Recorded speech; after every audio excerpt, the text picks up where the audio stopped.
자, 마저 이어서 나가보겠습니다. 우리 세차까지 얘기를 했고요.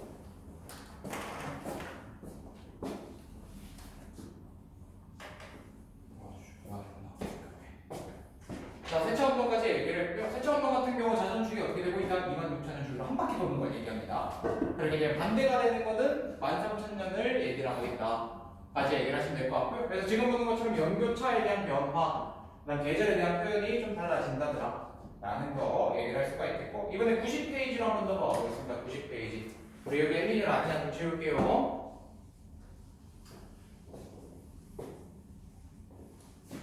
자, 여기에 하는 내용은 누굽니까? 라고 얘기를 하게 되면 이 지구 자전축 기울기가 변합니다 라고 얘기를 하거든. 현재 지구 자전축 기울기 같은 경우는 어떻게 되느냐 라고 얘기를 했을 때, 우리가 자전축을 그리게 되면 이렇게 이제 기울어져 있습니다 라고 얘기를 할 거 아니야? 이게 수직으로부터 이 수직으로부터 23.5도 기울어져 있어요. 현재 23.5도 라고 얘기를 하면 된단 말이야. 그래서 얘가 이제 현재 수직으로부터 23.5도 내려와 있습니다 라고 얘기를 할 건데, 최소값이 21.5고요 최대값이 24.5도 사이를 바뀐다라고 얘기를 한단 말이야. 다시 좀 더. 이 각은 21.5도에서 24.5도 사이의 각을 바뀔 거예요 라고 얘기하고 왔다 갔다 할 거란 말이야. 이렇게 왔다 갔다 하는 것을 얘기를 하게 될 것이고, 요거 같은 경우 이제 자전축 기울기 경사 변화라고 얘기를 합니다. 자전축 기울기 변화. 세차 운동처럼 이름이 있는 건 아니고요. 그냥 지구 자전축 기울기 변화라고 얘기하시면 돼요. 주기 같은 경우는 41,000년입니다. 41,000년이라고 얘기하시면 됩니다. 사이값을 41,000년을 주기로 바뀌고 있다더라 라고 얘기를 하면 돼. 쉽게 얘기하면 태양 쪽으로 머리를 숙이느냐 혹은 고개를 빳빳하게 드느냐 정도 보시면 될 것 같고요. 아무래도 많이 기울이면 많이 기울일수록 여름과 겨울 사이에서의 일교차가 좀 커진다라고 얘기를 하시면 됩니다. 극단적으로 그림을 그려보자면 이렇게 돼요. 지구가 있습니다. 지구에 공정 궤도가 있을 거고요. 중간에 태양이 있어요 라고 한번 해볼까? 태양이 있습니다 라고 얘기했을 때, 지구가 자전축이 이렇게 세워져 있을 때면 여름과 겨울 사이의 차이가 그렇게 많이 안 심해요. 근데 만약에 이 타원형 궤도를 중심으로 태양이 있는데 이 지구라는 친구가 자전축 기울기가 이렇게 누워버리잖아요. 그럼 북반구일 땐 햇빛이 되게 많이 받아요. 근데 겨울이 되잖아요. 그럼 어떻게 될까? 북반구일 때 햇빛을 거의 못 받습니다. 왜?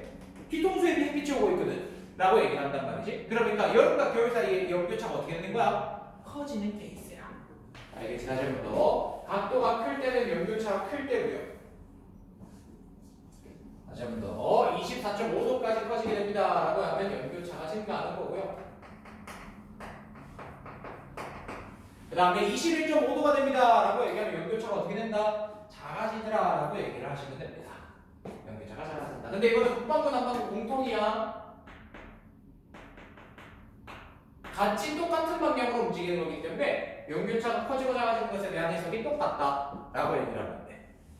그래서 우리가 예를 들어 이제 수치를 잘 맞춰내면 이런 것도 얘기할 수 있겠죠. 세차 운동에서의 변화와 그 다음에 지금 보는 것처럼 자전축 기울기 변화를 동시에 표현해야 되는 경우도 있겠지 라고 얘기를 하면 됩니다. 실제로 그게 작년 고3 4월 문제 나오기도 했었고, 나중에 기회 되면 한번 보여드릴게. 여러분도 얘기를 할 수가 있겠고요. 그리고 이제 마지막으로 얘기를 할 게 3번에 나오는 지구 공전 궤도의 이심률 변화입니다.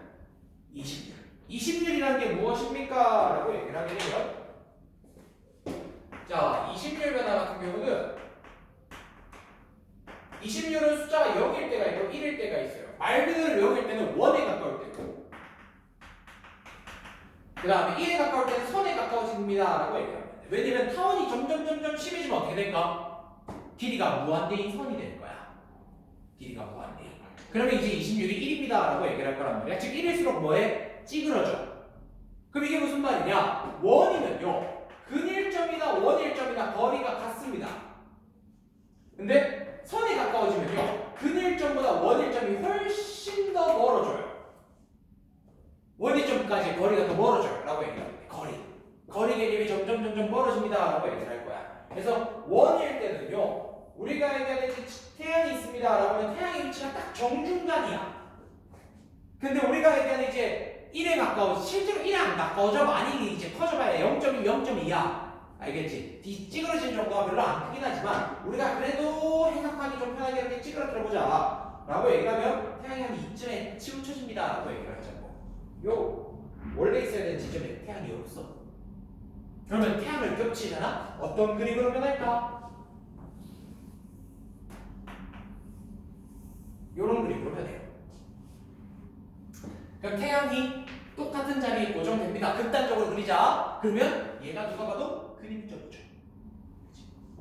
그러면 너 이 친구가 이제 근일점이고 얘가 근일점이야. 그럼 얘가 원일점이고 얘가 원일점이야 라고 얘기를 하면 돼. 그럼 어떻게 돼? 20일이 작아지면 근일점은 멀어지고 원일점은 가까워지죠. 다시 한번 더 20일이 작아질 때면 근일점이 멀어지고 원일점이 가까워집니다 라고 얘기를 하면 돼. 이게 근일점이 이제 근일점 원일점 차이가 없어질 때야. 근일점 차이 원일점의 차이가 적어지면서 근일점은 멀어지고 원일점은 가까워집니다 라고 얘기를 할 건데 반대가 되면 어떻게 되는 거예요? 움직임이 다시 커지겠죠? 이렇게 이제 서로 반대로 움직이는 경우도 생긴다더라 라고 얘기하는데 빨간색 화살표가 지금 뭘 의미하는 거예요? 0에 가까워질 때, 20mm 작아질 때 라고 얘기를 하자.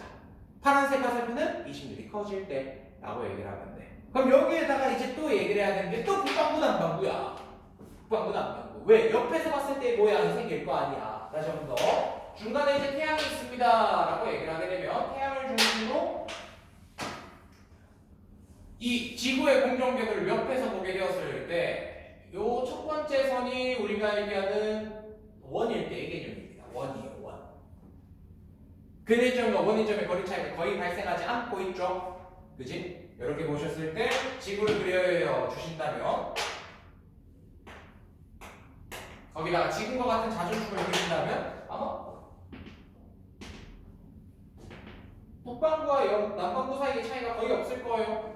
시간적 차이가 발생하긴 하겠지만 아마 계절 변화는 거의 없을 겁니다. 연교차가 똑같이 나타나요. 남반구와 북반구가 라고 얘기하시면 될 것 같고요. 지금 보시는 것처럼 이제 보시면 이 북반구가 얘가 겨울이고 얘가 여름일 때 북반구는 여름이고 겨울이겠죠? 라고 얘기를 하면 되겠다. 그죠? 여름과 겨울. 그 다음 두 번째 우리 만약에 지금처럼 이렇게 찌그러지잖아? 그럼 태양의 위치는 그대로인데 지구의 이 공정궤도가 이렇게 심하게 찌그러져요.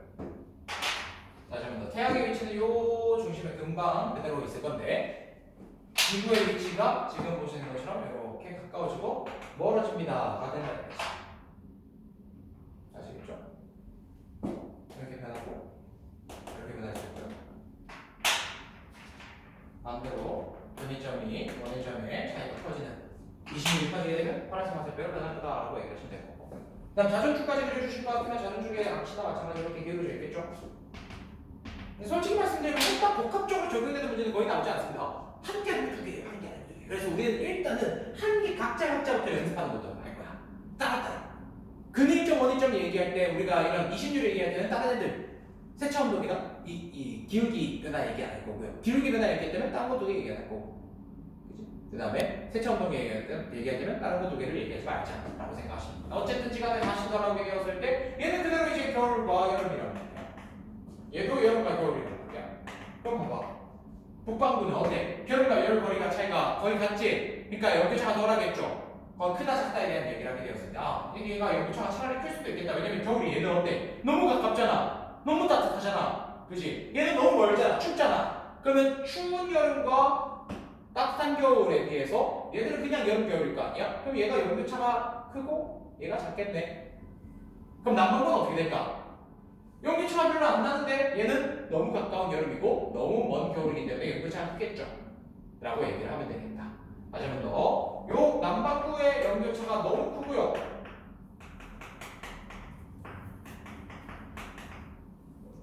그 다음에 이 북반구의 이 연교차는 작겠죠?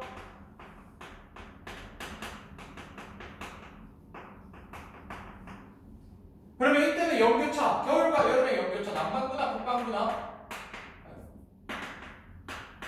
북반구나 남반구나 우리가 알기는 연교차가 그냥 없다라고 보시면 돼요. 연교차가 없고 연교차가 없어요. 자, 연교차가 없고 없습니다라고 얘기를 하죠. 없는 데서 줄어드니까 연교차가 작아졌다, 그지? 없는 데서 생기니까 연교차가 커졌다, 그죠? 이 변화에 대한 이야기들을 다루시면 될 것 같네 라고 보시면 됩니다. 그래서 우리가 알기는 이제 이심률이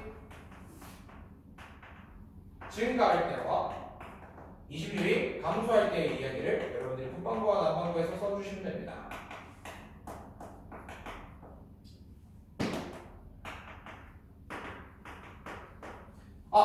참고로 이심률 같은 경우는 이 주기가 10만 년입니다. 10만 년이라고 얘기를 하시면 될 것 같고요. 북반구 같은 경우는 이심률이 변합니다 라고 얘기를 했을 때 어떻게 되는 거예요? 자, 북반구 보자. 이심률이 커집니다 라고 하면 요 파란색 색깔 연교차가 없는 데서 연교차가 줄어드니 이거 왜 남의 없었니? 북반구 같은 경우는 연교차가 감소합니다 라고 하시면 되는 거예요. 연교차 감소.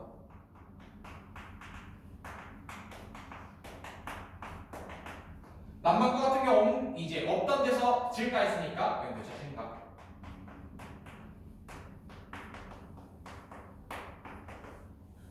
그 다음에 이심률 감소 같은 경우 어떤데? 북반구 반대로 내려가야 된다, 그치? 반대로 이제 빨간색 색깔 올라가는 거기 때문에 연교차가 만약에 이심률이 작아집니다라고 얘기를 하게 되면 어떻게 된다? 연교차가 증가하겠죠.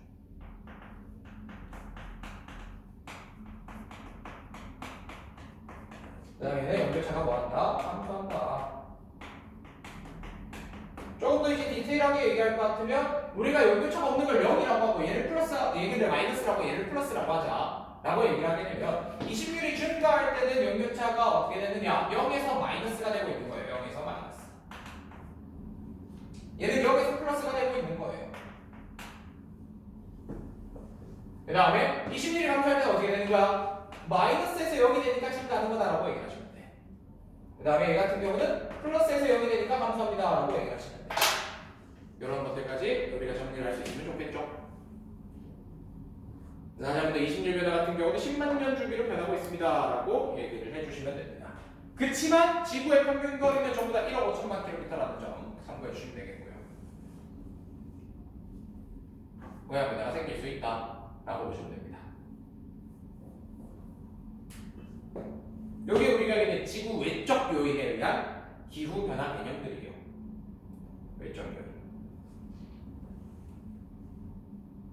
그래서 요거 세 가지를 합치면 우리가 91페이지에 나오는 밀란코비치 이론, 밀란코비치 주기라는 개념이 있습니다. 예, 그림이 중간에 들어가서 글자가 좀 잘리긴 했는데, 자, 밀란코비치는 세차운동, 지구 자전축 기울기 변화, 지구 공전, 궤도 이심률 변화의 못하죠. 변화 등이 복합적으로 작용하여 빙하기와 강빙기 등 지구 기후 변화가 주기적으로 일어납니다 라고 얘기를 한단 말이야. 그래서 그래프를 보시면 합성시켜 놨다, 그죠? 합성시켜 놓으면 어떤 특정한 이제 계절 변화, 기후 변화가 지금처럼 나타날 것이다 라고 얘기를 하고 있는 거고요. 내용만 알고 계시면 됩니다. 밀란코비치 이론 같은 경우 정확하게 파악 안 해도 괜찮아요. 왜냐면 얘는 특정한 주기를 가지지도 않아. 막 중간중간 지법대로 바뀌는 경우가 좀 많기 때문에 이런 내용을 얘기할 수 있다라는 점 참고해 주시면 되겠고요. 그 다음 다섯 번째, 사실 네 번째죠. 왜냐면 4번 같은 경우 밀란코비치는 1, 2, 3을 합친 거기 때문에 이번에는 태양활동 변화에 대한 얘기를 할 건데, 자, 태양활동 변화 같은 경우는 뭐냐면 태양의 흑점수가 많을 때는 태양활동이 활발하거든요. 지금이에요. 지금이 극대기입니다. 지금이 극대기야. 그래서 만약에 오로라를 보고 싶다 하시는 것 같으면 지금 가셔야 돼. 근데 솔직히 말씀드리면요, 오로라 맨눈으로 보면 잘 안 보입니다. 잘 안 보여요. 요거는 우리가 뒤에서 쌤이 3단원 진도 나갈 때, 우주 파트 진도 나갈 때 설명을 해드릴까요? 왜 오로라가 잘 안 보이는지.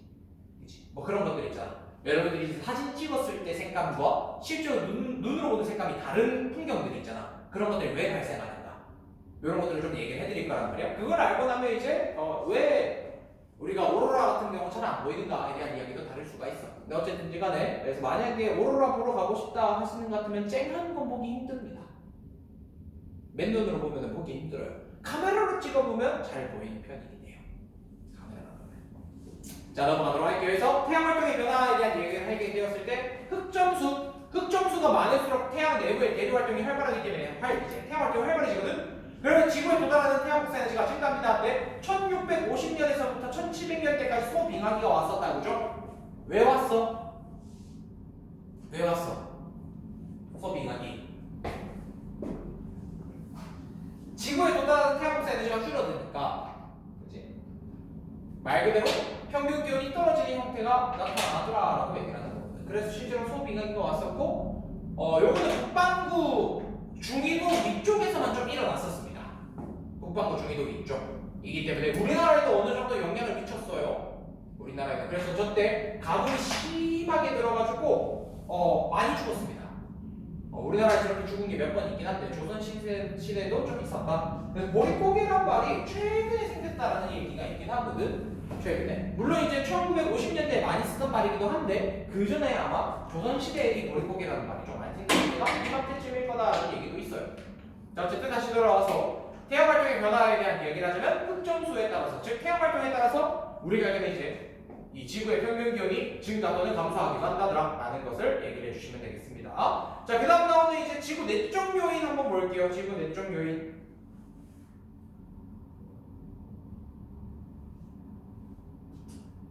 자, 해서 지표면의 상태 변화 한번 볼까요? 지표면의 상태 변화, 빙하의 분포, 식생의 변화 등에 따라서 지표면의 반사율이 변합니다 라고 얘기를 할 건데, 예를 들어 이거야. 야, 우리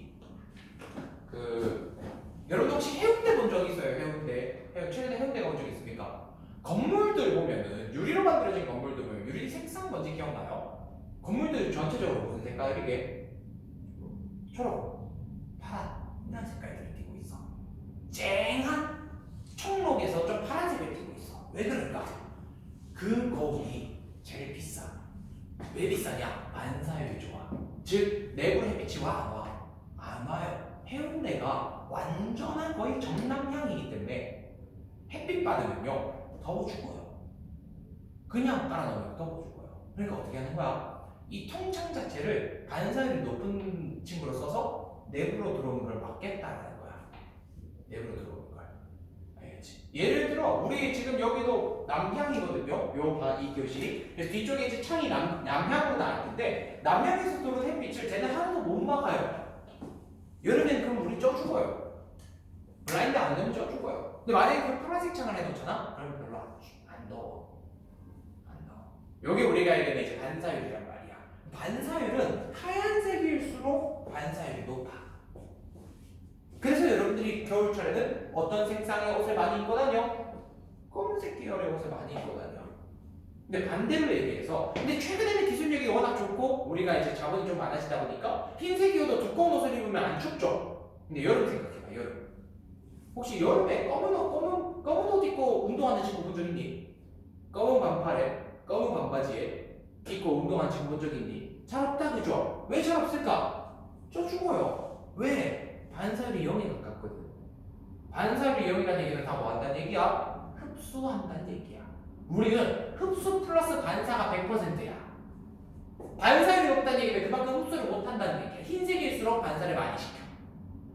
알겠지? 그럼 한번 물어보자.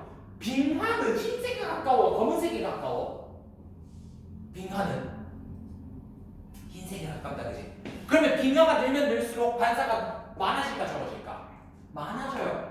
아스팔트가 많아지면 많아질수록 반사가 커질까 작아질까? 적어져요. 알겠지? 그래서 사실 아스팔트 깔아두게 되면요 어쩔 수 없이 도심지는 평균 기온이 올라갈 수밖에 없는 구조야. 왜? 흙일 때보다 흡수가 훨씬 더 많거든. 이렇게 얘기하는 거야. 그래서 우리가 얘기하는 열선 현상, 우리가 얘기하는 사회적 현상이다, 그치? 열선 현상. 도시 자체가 어떻게 되어 있어? 찌고 있어. 찌고 있어. 그런 형태를 얘기를 하게 되더라 라고 보시면 돼요. 어쨌든 제가 다시 돌아와서 이렇게 반사율이 바뀌게 되면 어떻게 된다? 지표가 흡수하는 태양복사의 양이 변하게 되어서 변화가 일어난다. 그래서 빙하가 녹으면 지표면의 반사율이 감소하여 기온이 높아진다. 숲의 나무를 베어 농경지를 만들면 지표면의 반사율이 증가해요. 농경지라는 게 그냥 맨 땅을 얘기하는 겁니다.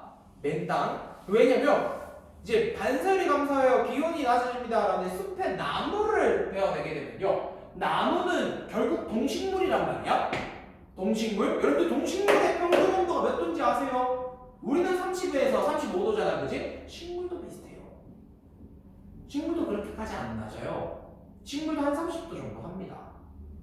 알겠죠? 식물 만졌을 때 땅처럼 차갑다라고 느낀 적 있니? 차갑단 말이야. 식물도 보통 체온이 한 30 정도 된다라고 생각하시면 돼.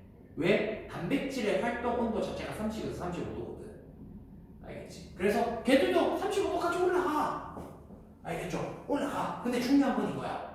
우리의 지표 평균 1년 내내 지표 평균 기온은 17도야. 그럼 누가 더 따뜻해? 누가 더 따뜻해? 식물이 더 따뜻하죠. 거기다 햇빛 흡수할 줄 알죠. 그러니까 체온이 유지가 된단 말이야. 근데 걔네 단면에서 온도가 떨어지겠지. 거기다가 반사율이 높아지죠. 왜? 초록색, 쨍한 초록색은 어둡단 말이에요. 사실. 실질적으로 초록색은 우리가 알기에는 맨바닥보다는 어둡다고, 색깔 자체가 쨍하다고. 왜? 사실 따지고 보면요, 우리 흙 색깔 얘기할 것 같으면 약간 밝은 노란색이랄까 회색이랄까 요 사이 색깔을 가지고 있단 말이에요. 그런데 식물 같은 경우는 쨍한 어두운 초록색을 가지고 있기 때문에 반사율이 적어. 그럼 이제 지표의 온도가 올랐다가 없어지니까 낮아지더라라고 얘기를 하는 거야. 낮아지는 거지. 그치? 그래서 솔직히 말씀드리면 이거 국어 문제거든. 이 파트 국어 문제야. 이 파트 비문학 문제야. 비문학 문제. 왜? 이 문제 조건에 따라서 정답이 똑같은 자료인데도 바뀌어. 똑같은 자료인데도. 예를 들면 이런 거야. 여러분들 식물은 반사율이 작은 건 팩트예요. 작은 건 팩트야. 근데 하나 더 얘기해 줄까? 그러면 얘들이 흡수하면 그걸 다 열로만 받아내니? 아니야. 광합성을 통해서 뭘 해? 에너지원으로 바꿔내잖아. 그럼 광합성도 해야 된단 말이야. 광합성. 그래서 나중에 해수욕장 놀러 가시면요, 바닥에 미역 깔려 있는데 올라가서 놀아봐요. 물 엄청 차가워요. 왜? 주변의 열을 흡수해. 알겠지? 흡수해. 얘는 그냥 흡수 자체를 못합니다. 하지만 얘는 주변의 열도 흡수해버려. 왜? 주변으로 갔어야 되는 햇빛이 지가 흡수해버리니까 주변은 시원한 거야, 상대적으로. 알겠지? 투과하면서. 이런 얘기들은 다를 수도 있단 말이야. 그러면 걔도 기온이 떨어져요. 라고 얘기한단 말이지. 근데 이제 생명체이기 때문에 어쨌든 체온을 가지고 있다 보니까 체온도 얘기를 해야 된단 말이야. 이런 것들을 복합적으로 얘기를 해야 되는데 지금 우리 여기서 얘기하는 거는 진짜 딱 반사율만 비교해보자라는 거야. 왜? 식물만 따지지 말고 식물 vs 그냥 일반적인 흙에 대한 이야기를 하게 되면 얘는 반사율이 크다고.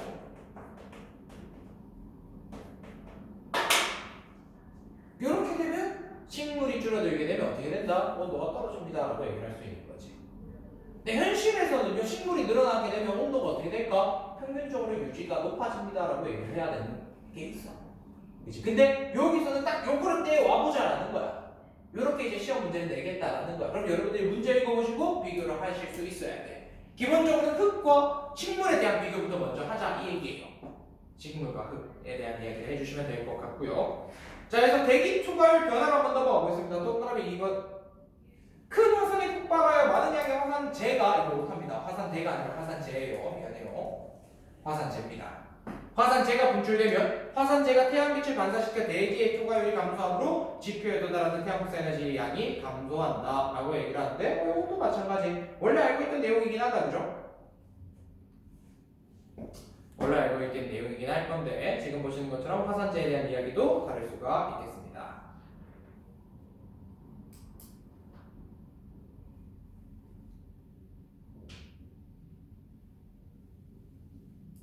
라는 점 보시면 되겠고요.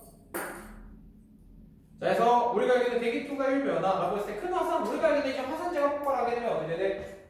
들어오는 햇빛을 막아버릴 거 아니야, 그죠? 그러니까 대기의 투과율이 줄어들게 되면서 지구 내부의 온도가 떨어진다. 이렇게 멸망했던 게 우리가 알게 된 5대 대멸종의 몇 가지의 내용이었잖아요, 그죠?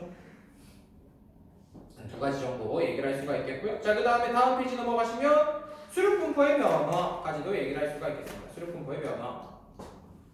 그래서 판의 운동으로 대륙이 이동하게 되면요, 수륙분포가 변하게 되고, 그러면 당연히 에너지 출입의 변화도 생기고 해류도 변화가 생길 거기 때문에 전반적인 기후 변화로 이어지겠다. 어떻게 변하는지에 대해서는 이야기를 안 해도 돼. 안 해도 돼. 근데 전체적으로는 이런 형태를 얘기할 수가 있겠고요. 초대륙일 때, 고생대 말 이제 중생대 초일대 판기아 같은 경우는 아무래도 대륙이 워낙 거대해지다 보니까 중심은 건조했어요. 알겠지? 중심은 건조했어요. 그래서 하나 얘기해드릴까? 원래 판기아라는 친구가 이렇게 덩어리져 있었단 말이야. 이렇게 덩어리져 있던 게 판기아란 말이야. 근데 시간이 지나서 어떻게 나뉘어져?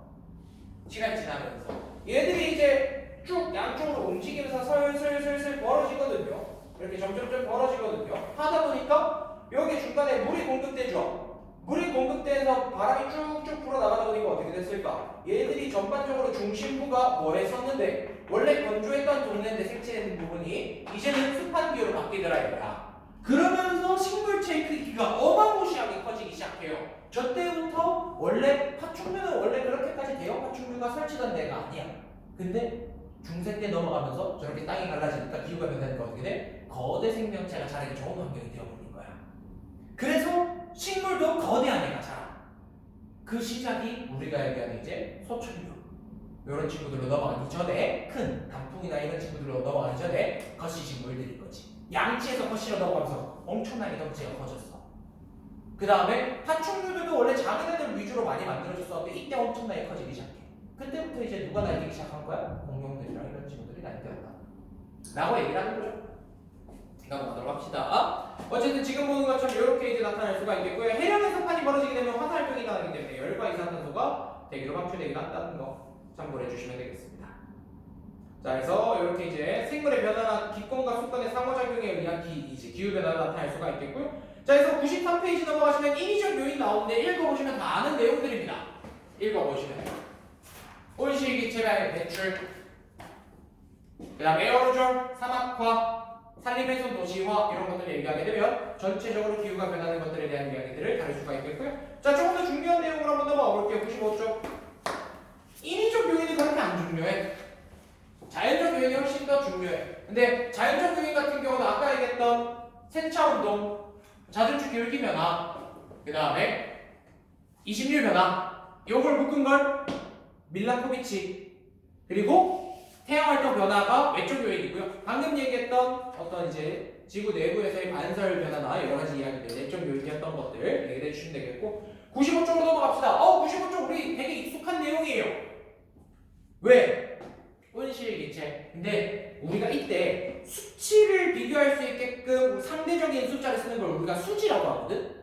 그래서 뭐 무역수지, 경상수지 이런 이제 사회에서도 쓴단 말이야. 근데 요 수지라는 건 우리가 얘기한 어떤 수치를 우리가 편한 숫자로 바꿔서 나타내겠다가 수지야, 수지. 그때 태양 복사 에너지와 지구 복사 에너지, 즉 열에 대한 에너지를 편한 숫자로 바꾸겠습니다가 열수지라고 얘기를 하시면 돼. 그래서 들어오고 나가는 걸 비교하면 됩니다. 들어오고 나가는 걸 비교하게 될 거란 말이야. 라고 보시면 되겠고요. 자, 지구의 열수지 보겠습니다. 지구는 태양으로부터 복사 에너지를 흡수하고요. 흡수한 양만큼 우주 공간으로 지구 복사 에너지를 방출하기 때문에 복사평형이에요.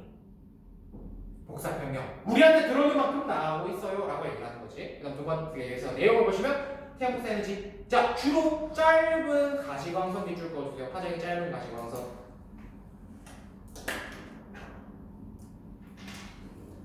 그래서 하늘이 무슨 색깔이 이게?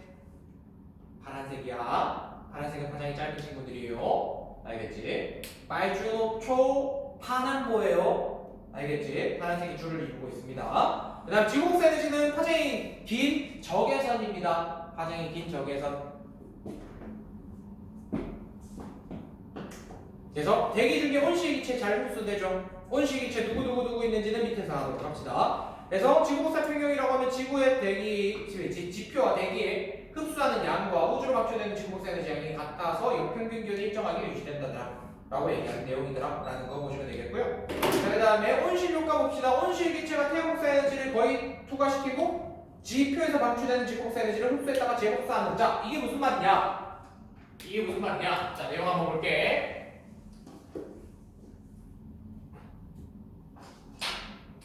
자, 여기 지구가 있고요. 북방구만 그려보겠습니다. 그냥 대기가 있습니다. 라고 한번 얘기를 해보자. 대기. 자, 여기가 만약에 이제 대기예요. 대기. 진하게 색칠한 것을 우리가 대기라고 한번 해봅시다. 자, 그런데 우리가 알게 태양복사 에너지 같은 경우는요, 이렇게 투과를 해온단 말이야. 투과를 해와요. 이거는 아무 상관없어요. 자, 온실 효과는 노란색이랑 상관 있는 게 아니에요. 태양 복사 에너지랑은 아무 상관없어요. 다시 한 번 더. 우리가 알고 있는 태양 복사 에너지와 온실 효과는 아무 상관없습니다. 나중에 또 태양 복사 에너지 하지 마세요. 온실 효과는 무조건 지구 복사 에너지야. 왜? 잘 봐. 빨간색을 지구 복사 에너지라고 할게요. 보통 원래 이렇게 나가야 돼. 근데 문제는 뭐냐면 대다수가 이렇게 대기로 흡수돼. 지표에서 방출된 지구 복사 에너지가 일부는 바로 우주로 나가지만 대부분은 다시 대기에 흡수돼. 왜? 대기에 있는 친구들은 이 적외선 영역의 에너지를 되게 잘 흡수해요.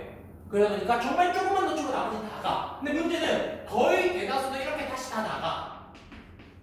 근데 그 중에 하나가 다시 한 번 더. 그 중에 하나가 이렇게 지표로 돌아와. 이걸 온실 효과라고 해. 얘만 온실 효과야. 이 진한 색깔만 온실 효과야. 아시겠지? 다른 애는 상관없어. 쟤는 온실 효과야.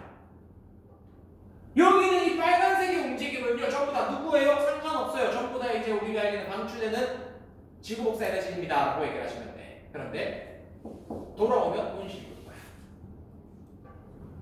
그럼 여기서 문제. 온실 효과는 나쁜 걸까? 좋은 걸까? 뭐 둘 다 있지 뭐. 근데 기본적으로 좋은 거야. 왜? 제가 없으면 지구의 평균 기온이 영하 10도급으로 떨어져요.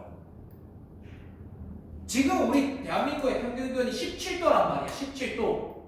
우리나라의 평균 기온이 15도에서 17도란 말이야. 그 25도씩이나 떨어져요. 평균적으로. 그럼 우리가 살 수 있을까? 못 살아요. 그건 좋은 거야. 근데 문제는 뭐야? 온실 효과를 일으키는 기체를 온실 기체라고 하는데 얘가 늘어나니까 나갔어야 되는 이 빨간색 화살표를 더 돌려보내주고 있어. 다시 한 번 더. 지구온난화는 뭐야? 지구온난화. 지구온난화는 이렇게 나가는 친구를 다시 지표로 돌려보내주는 걸 지구온난화라고 얘기를 하는 거야. 알겠지? 그러니까 플러스 알파로 더 일어나는 온실 효과가 지구온난화야. 원래 지구는 따뜻해지는 게 맞아. 왜? 강백이니까 조금씩 올라갈 거야. 어느 정도까지는 올라가겠지를 넘어서서 올라갈 거로 만드는 걸 지구온난화라고 얘기를 한다 했지. 그 이유는 온실기체의 증가. 왜? 온실기체가 누가 있어? 제일 대빵이 누구야? CO2. 그 다음에 수증기 H2. 그 다음에 메테인 이런 식으로 또 얘기를 해주시면 되겠습니다. 라는 점 참고해 주시면 되겠고요. 이게 우리가 얘기한 온실 효과에 대한 이야기다 라고 보시면 됩니다. 즉 복사되어 나가는 친구를 다시 재복사해서 지구로 돌려보내주는 걸 얘기한다 라고 보시면 되겠고요. 그래서 온실기체 보시면 온실 효과를 일으키는 친구들이고요. 수증기, 이산화탄소, 메테인 적혀있다고 하죠. 산화이질소나 오존 등도 있습니다. 그래서 자연적인 온실 효과는 지구의 평균 기온을 15도로 유지시켜 지구의 생명체가 살 수 있는 환경을 만들어주는데 얘가 없으면 영하 17도, 18도까지 떨어집니다 라는 거에 밑에 적혀있죠. 대기가 없을 때 영하 18도, 대기가 있을 때 영상 15도.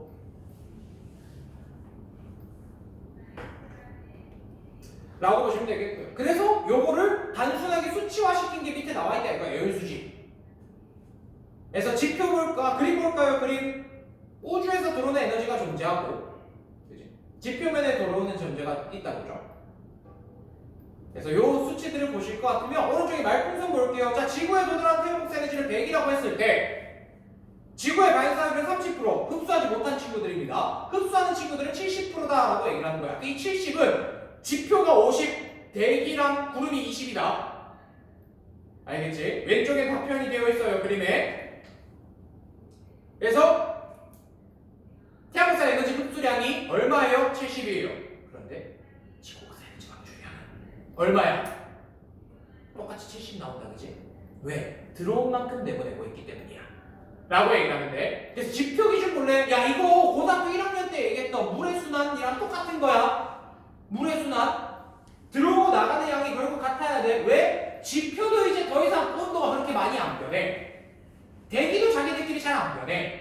그 다음 지구 전체도 안 변해 라고 얘기를 할 거란 말이야. 그래서 내용 보시면 지표 흡수 봐봐. 태양 복사 에너지 흡수 50, 대기의 재복사 흡수 94. 와, 대기의 재흡수가 꽤 크다, 그죠? 온실 효과가 너무 커. 144죠. 방출도 어때요? 물의 증발 23, 대류와 전도 7, 지표면 복사 114, 하체는 144. 그래서 여기서 옛날이랑 똑같아. 이 중에 숫자 A, B, C 몇 개 적어놓고 난 다음에 뭐 더하기 뭐 이거 물어보는 거야. 알겠지? 그래서 문제 풀어오시면서 내가 대기를 정확하게 해석할 줄 아는가, 지표를 정확하게 해석할 줄 아는가, 요거를 연습해 주시면 됩니다. 대기 같은 경우도 흡수가 152, 방출이 152다, 그죠? 여러분들. 지구 전체에서도 마찬가지. 그래서 요거는 여러분들이 문제 하나 풀면서 그 첫 번째 문제 푼 거를 정답을 베이스로 해서 다른 문제 풀어 나갈 때 계속 연기해 나가시면 아마 풀어낼 수 있을 거예요. 자, 그래서 다음 페이지 넘어가시면 지구온난화 나온다, 그죠? 이거 뭐 설명 필요할까? 몇 가지만 얘기해주면 끝인데. 몇 가지만. 그래서 지구온난화라고 얘기를 하게 되면 온실 효과가 강화되어 지구 평균 기온이 높아지는 거다, 그죠? 지금의 평균 기온이 17도, 18도라면 이게 20도, 21도까지 올라가는 현상을 얘기하고 있다 라고 보시면 될 것 같고요. 우리 바로 밑에 첫 번째 네모부터 잠깐 볼래? 지구의 평균 기온 보이시죠? 지구의 평균 기온. 그리고 오른쪽에 보시면 그래프가 나와 있을 거야. 그래프가 나와 있는데 쌤이 그냥 쌤 마음대로 한번 표현해볼게. 만약에 여기는 이 보라색이 이산화탄소래, 이산화탄소 CO2래. 그 다음에 이게 만약에 산화이질소래, 산화이질소. 그래서 N2O가 있습니다. 이렇게 얘기를 한번 해볼까? 그러면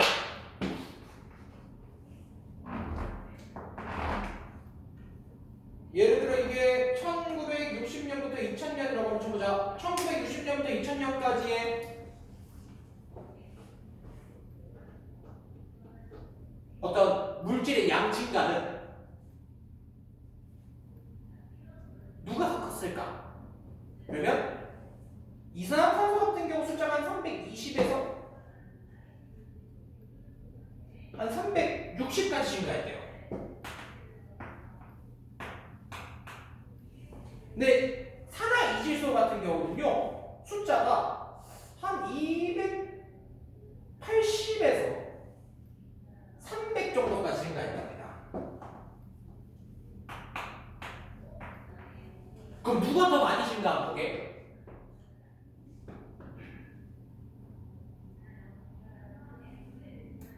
누가 더 많이 증가했을까? 320에서 360까지 증가한 애가 많은 거야? 280에서 300까지 증가한 애가 많은 거야? 두 가지로 물어볼 수가 있거든? 진짜 자체적인 양을 물어볼 때도 있고요. 아니면 농도를 물어볼 때도 있어요. 근데 보통 얘들 같은 경우는 농도라고 생각하시면 돼요. 농도란 말이야. 농도. 그러면 누가 더 많이 증가한 걸까? 이런 내용들을 물어볼 수가 있거든. 이거 수치를 조금 더 극단적으로 한번 해볼까요? 400이라고 한번 해보세요. 400. 얘가 만약에 400까지 증가해. 그럼 누가 더 많이 증가할까? 이게 진짜 짜증나는 게 뭐냐면 여러분들이 뭘 보셔야 되냐면 여기 각각 X축, Y축 두 가지가 있는데 하나는 누구야? 하나는 이산화탄소 적혀있고 오른쪽에 누구 적혀있어요? 두 가지 적혀있을 때 산화이질소라고 해요. 산화이질소. N2O라고 해야 되잖아. 야, 근데 괄호에서 뭐라 적혀있어? P M 적혀있죠. 얘는 뭐지? B 적혀있죠. 그죠? 우리가 이제 밀리언이 있고 빌리언이 있단 말이야. 밀리언은 얼마야? 100만. 그지? 빌리언은 얼마야? 우리가 그냥 보통 억만장자로 받으면 실질적인 수치는 10억입니다. 10억. 100만과 10억이에요. 그러니까 K가 10의 세제곱이고 M이 10의 6제곱이고 그 다음에 B가 10의 9제곱이라고 얘기를 합니다. 9제곱. 그럼 누가 더 큰 거야? B가 더 큰 거다, 그지? 근데 문제가 뭐냐? PT가 붙으면 1000분의 1, 100만분의 1, 10억분의 1이야. 마이너스부터. 그럼 아무리 280에서 400으로 120이 증가했어도 식은 그치? 100만 분의 40보다 클 수가 있어 없어? 없지. 알겠지? 실제로 양증가는 누가 더 커야 돼? 이산화탄소 더 크다 라고 얘기를 하는데, 그래서 이런 것들도 조심해 주시면 됩니다. 물론 비율적인 문제를 물어보게 되면 증가 비율은 누가 더 큰 게 맞아요? N2가 큰 게 맞습니다. 하나의 질소가 증가 비율이 높아요. 왜? 280에서 400이니까 증가 비율 자체는 퍼센테이지로 몇 퍼센트 증가했습니다 라고 얘기를 하게 되면 제가 똑같은 말이야. 근데 실질적인 절대적인 양 증가는 이산화탄소가 훨씬 더 많다 라고 얘기를 하도록 하자. 그래서 어쨌든 전체적인 걸 고려하게 되었을 때 자연적 요인과 인위적 요인을 함께 고려하게 되면 관측 기온과 잘 맞아떨어지기 때문에 우리가 얘기하는 이제 지구온난화 같은 경우에 인위적 요인에 의한 기후변화가 지금 많이 나타나고 있습니다 라는 내용만 여러분들이 얘기를 해주시면 됩니다. 그래서 뒤에 나오는 이제 97페이지나 98페이지에 나오는 내용들 보시면 됩니다. 크게 중요한 건 없는 것 같아요. 읽어보면 다 알 수 있는 내용들입니다. 그죠? 98페이지도 마찬가지죠. 기후변화에 대한 대응 방안. 선생님이 설명할 건 크게 없는 것 같아요. 여러분들이 그냥 책 내용 보시고 읽어보면 충분히 알 수 있는 내용들이고, 기껏 나와봐야 문제에서 보기 4번, 5번 정도에 한두 개 나오는 정도이기 때문에 읽어보시면 다 알 수 있는 내용이고, 안 읽어봐도 보통 풀어내요. 마찬가지 맨 마지막에 나오는 이제 99쪽도 마찬가지입니다. 99쪽. 지구 기후변화 협약이라고 얘기해서 여러 가지가 나온단 말이야. 교토 의정서나 파리 기후변화 협약 이런 것들을 읽어보시면 됩니다. 파리 기후변화 협약 때는 좀 말이 많았죠. 왜냐면 교토 의정서 같은 경우는 선진국에서 좀 아끼자였는데, 이 파리 기후는 야 우리만 노력하니까 안 된다. 너네 개발도상국 너네도 좀 하지 마 라고 얘기를 해버린 거야. 근데 뭐 웃긴 거 뭔지 알아? 선진국은 이미 개발이 되어 있는 상태이기 때문에 온도가 오를 건덕지를 줄일 수가 있어. 왜? 기초 공사를 다 해놨기 때문에 심화 공사는 늦추면 돼. 근데 사실 개발도상국은 이제 기초 공사를 하고 있는 거란 말이야. 진짜로 막 이제 국회 짓고 있고 이러고 있어. 국회를 짓지 말라고 하는 거지. 선진국 입장에서 후진국한테 야 너네 우리 온도 올라가니까 하지 마. 졸라치사 하죠. 지들이 옛날에 다 해놓고 이제 하지 말자 하니까. 그치? 그래서 많이 좀 많아. 이 파리가 좀 그래.